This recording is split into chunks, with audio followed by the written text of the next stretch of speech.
লোকালয়ে বাইসনের তাণ্ডব, বাইসনের হামলায় গুরুতর আহত হলেন 3 জন। ধূপগুড়ির পূর্ব মাগুরামারির ঘটনা। স্বাভাবিকভাবে এলাকায় আতঙ্ক সৃষ্টি হয়েছে। লোকালয়ে বাইসনের তাণ্ডব, বাইসনের হামলায় গুরুতর আহত হলেন 3 জন। ধূপগুড়ির পূর্ব মাগুরামারি এলাকার ঘটনা।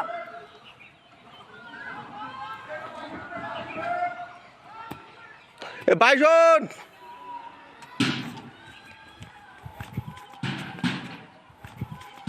আমাদের সঙ্গে রয়েছেন আমাদের প্রতিনিধি রকি, আরো বিস্তারিত বলবে। রকি, লোকালয়ে বাইসনের তাণ্ডব, বনকর্মীরা কি বলছেন?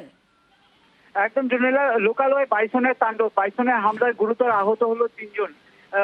একজনের নাম বিমল রায়। এখন পর্যন্ত যা জানা গিয়েছে, ঘটনাটি ঘটেছে ধূপগুড়ি মহকুমার অন্তর্গত পূর্ব মগরমারি এলাকায়। এই দিন সকালবেলা এলাকার বাসিন্দারা দেখতে পায় 3টি বাইসন এলাকার মধ্যে ঘুরে বেড়াচ্ছে, আর যা দেখে রীতিমতো চাঞ্চল্য ছড়িয়ে পড়ে এবং আতঙ্কিত হয়ে পড়ে এলাকার মানুষ।